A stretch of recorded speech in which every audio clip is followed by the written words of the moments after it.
রাতের বেলায় দুর্গাপুরের রাস্তায় কেন মহকুমা শাসক? কি এমন ঘটনা ঘটলো যার জন্য রাতে দুর্গাপুরের মহকুমা শাসক সুমন বিশ্বাসকে রাস্তায় নামতে হলো?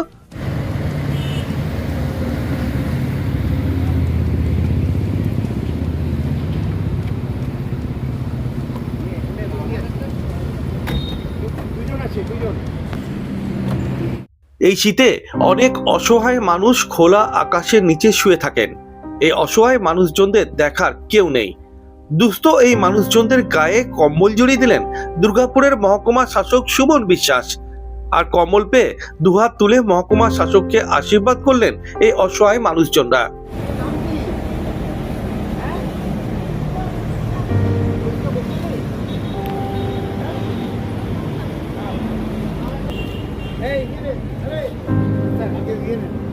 বাঁচার অধিকার সবার আছে।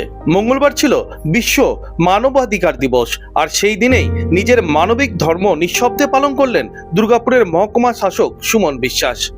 হঠাৎ করে রাস্তায় আজ অ্যাকচুয়ালি অনেকে তো বাইরে থাকে, রাত্রে বাস স্ট্যান্ডে ঘুমায় বা স্টেশনে ঘুমায় বা বিভিন্ন মন্দিরে থাকে। তো সেই জায়গাগুলিতে আজকে আমরা যাচ্ছি। আজকে হচ্ছে বিশ্ব মানবাধিকার দিবস, 10ই ডিসেম্বর। তো সবারই অধিকার রয়েছে মানুষ বেঁচে থাকার জন্য ন্যূনতম সামগ্রী। সেই জন্য আজকে দিনটাকে আমরা বেছে নিয়েছি। শহরের বুকে যারা এরকম অসহায়ভাবে থাকে, রাত্রে বাইরে থাকে, তাদের জন্য আমরা রাত্রে আজকে অনেক রাতেই যাবো স্টেশনে 10টার পর, যাতে করে প্রকৃত যারা স্টেশনে ঘুমায় তাদেরকেও আমরা দেবো। দুজনকে গরিব দুঃখীদেরকে আজকে কম্বল দিলেন। আমরা আজকে শীতের রাতে রাস্তায় বেরিয়ে স্টেশন, বিভিন্ন মন্দির, বাস স্ট্যান্ড, বিভিন্ন জায়গায় যেখানে মানুষ বাইরে ঘুমায় এই ঠান্ডার মধ্যে, তাদেরকে আমরা 50 জন এরকম অসহায় মানুষকে কম্বল এবং জামা কাপড় ইত্যাদি প্রদান করলাম, যাতে করে শীতের রাতে তাদের কষ্ট একটু লাঘব হয়। আজকে বিশ্ব মানবাধিকার দিবস, 10ই ডিসেম্বর। ঠান্ডা তো যেভাবে বাড়ছে, তো এই যারা বাইরের দিন দরিদ্র মানুষ রয়েছে তাদের কথা চিন্তা ভাবনা করে অবশ্যই তাদের জন্য চিন্তা ভাবনা করে পশ্চিমবঙ্গ সরকারের বিপর্যয় মোকাবিলা দপ্তর থেকে এই কাজটা আমরা করি।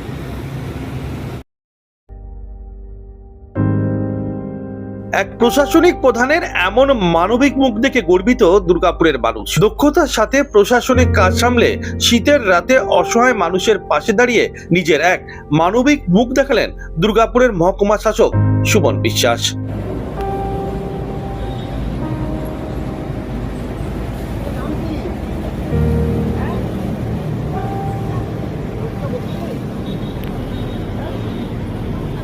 দুর্গাপুর থেকে অনুরাধা সেনগুপ্তর রিপোর্ট, খাঁটি খবর।